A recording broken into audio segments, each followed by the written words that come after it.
Formando a formadores, una misión de transferencia de conocimientos y atención que recorre todo el territorio nacional, sobre todo las zonas más olvidadas del Estado paraguayo. Estimado doctor, te escuchamos atentamente también.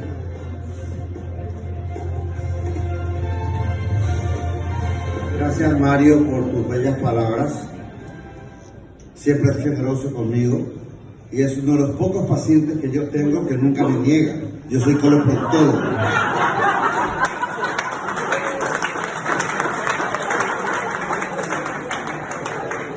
Encontrar las palabras justas y adecuadas de modo tal de que las mismas se encuadren dentro del templo de la oratoria no es fácil. Momentos como estos son emotivos. El raciocinio y la capacidad neuronal y las palabras adecuadas no siempre son buenas compañeras, la misma rastradilla. Porque un momento como este me motiva y también me motiva. Tuve suerte de vida a formarme en Francia. Y una vez pregunto a mi profesor, ¿por qué existe aquí la medicina privada? Si la medicina pública es de élite. Me dice, mire mi hijo, en cualquier parte del mundo existe el individuo rico que quiere la atención de su propio médico y de su enfermera privada. Pero lo extrapolo a la realidad de nuestro país. Ya Tahití, 2015, detective Guairá.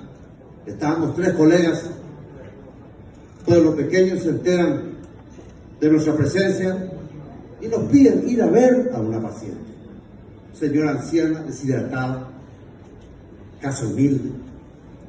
Nos dimos cuenta que no iba a tener el dinero para comprar la receta de rigor.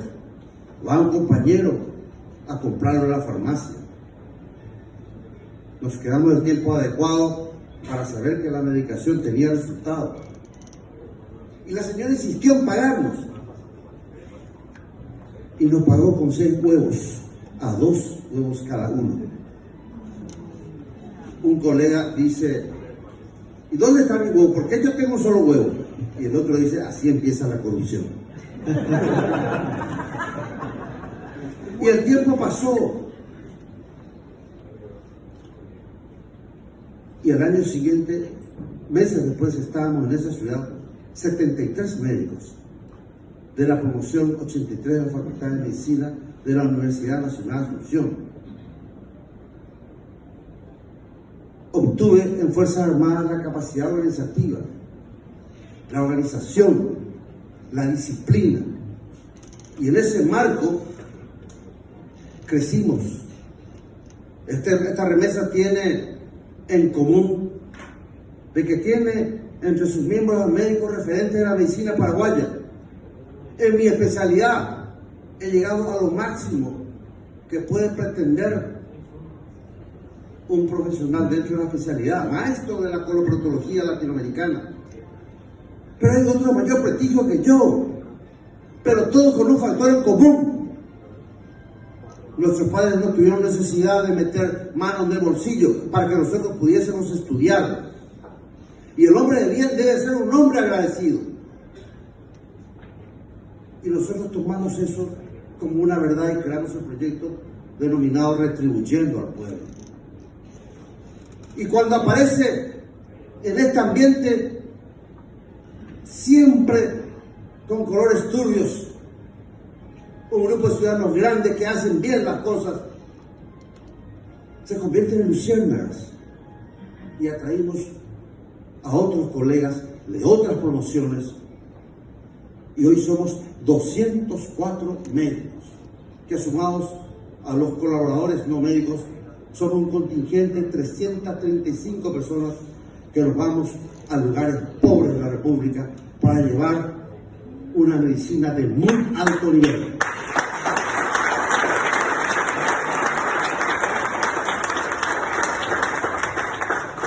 Estamos conveniados con el Ministerio de Salud. Es la verdad que el Estado nunca lo va a poder hacer todo.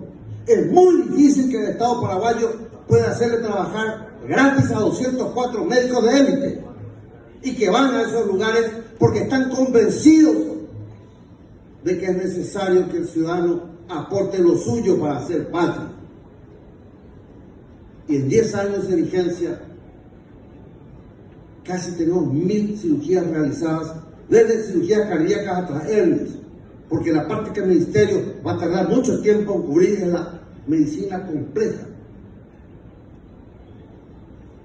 Y por sobre todas las cosas, hechos por profesionales calificados. Tenemos 55.000 pacientes atendidos. Multipliquemos por 100.000 guaraníes a la consulta. ¿Cuánto hemos aportado al Estado? 17.000 estudios de diagnóstico. Los únicos estudios que no hacemos en el terreno son resonancias magnéticas, mamografías, tomografías por razones obvias, son armastotes. No lo podemos trasladar al terreno, pero los que necesitan los traemos a Asunción. Y en esa credibilidad, hoy navegamos en aguas calmas. No se imaginan las veces que he llamado a Norma, un señor de corazón grande, que siempre busca la forma de darnos la mano, porque este es un proyecto que se autosustenta. Nosotros generamos nuestros propios recursos y tratamos de hacer bien las cosas y con transparencia, de modo tal a tener un mayor número de amigos que nos sustenten. Y el año que viene, en abril, iremos a Pozo Hondo, Araca Épico, mi Ore Tabaguá, Orecota y Yiquepe, la médico Ore Chaguá. Qué linda la imagen en los médanos del Chaco, a ver a un originario bajo un algarrobo siendo sometido a una ecocardiografía. Y trajimos en los médanos 27 pacientes para ser operados en la Asunción. Pero estamos convencidos de lo que hacemos y por eso lo hacemos con algarabía. Y una noche, 23 horas, en un dormitorio común donde estaban 10 mujeres, una oftalmóloga muy reconocida, de 400.000 guaraníes su consulta y sin turnos en las siguientes 3 semanas, ríe a carcajadas y le dice a otra compañera: ¿y vos de qué te reís? Y le dice: nunca pensé que pudiese estar tan lejos de Asunción, durmiendo en el suelo y tan feliz por lo que he aportado. No entiendo el motivo por el cual tengamos el privilegio de esta presea. Lo único que hacemos es dar rienda suelta a nuestra vocación de servicio y nuestra obligación como ciudadanos. Muchas gracias a la media cadena. Gracias por estimularnos aún más y por sentirnos más comprometidos para seguir aportando a este país, a esta bendita tierra, enamorada de los infortunios y que se negó a morir. Muchas gracias. Muchísimas gracias.